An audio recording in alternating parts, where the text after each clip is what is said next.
What is up, my gorgeous mates of YouTube? My name is Aussie Marcel, and in today's video we're going to be looking at Nike Man Indigo. But before we get into that, if you like the content I make here on YouTube, please consider hitting that big red button down below and subscribing to my channel. And also, if you like this video, do give it a thumbs up. That helps me out too.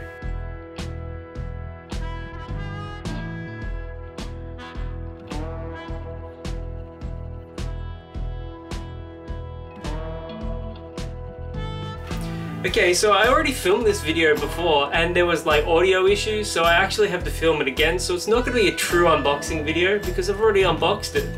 But yeah, I'm going to share the exact same thoughts and let's take it from the top, eh? Nike perfumes aren't in any way, shape or form actually affiliated with Nike the sportswear company. There's a reason, and if you really think about it, it makes sense. There's a reason why you don't see the Nike tick anywhere on the boxing. You think if Nike the sportswear company had a fragrance line, they would put the tick on here? Of course they would. You see Adidas fragrances with the Adidas logo, so why no Nike tick on the Nike fragrances? It's a complicated issue, and Nike perfumes has actually been around since the early 1900s. It's actually kind of funny when you think about it, like Nike, the sportswear company, is this huge, massive global brand, and yet they can't even release their own line of fragrances because a Spanish company was there first. That's just the nature of the beast, hey? Okay, so Nike Man Indigo.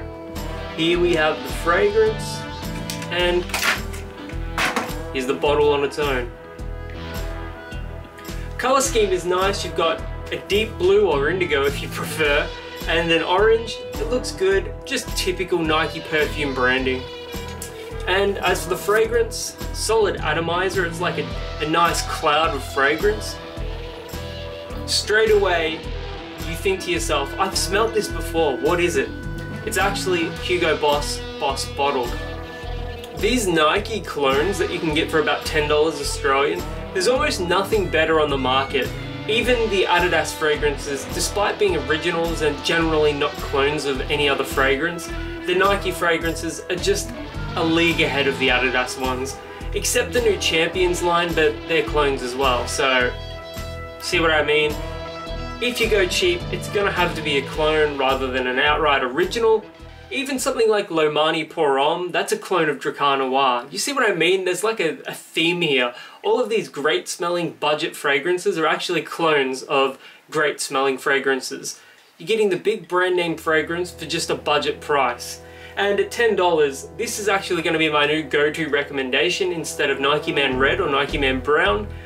Obviously, Nike Man Blue, the clone of Jean-Paul Gaultier's Ultramale, is always going to be my #1 recommendation for around the $10 mark, but people seem to have a lot of difficulty finding that, whereas I see this everywhere. Just go to your local chemist warehouse, I can almost guarantee they've got Nike Man Indigo. So yeah, if you like Hugo Boss fragrances, if you like Boss Bottled, you're going to love this scent. At $10, it's an absolute steal. Performance, I reckon, is going to be pretty decent as well.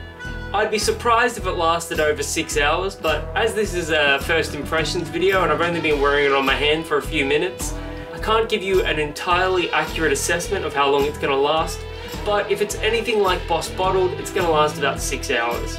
Anyways, if you've ever worn Nike Man Indigo before, let me know in the comments below, and until the next video, my name is Aussie Marcel, and I'll catch you guys around. Just want to show off what this shirt looks like quickly, because I think it looks incredible. It's one of my favourite shirts that I own. I really enjoy it.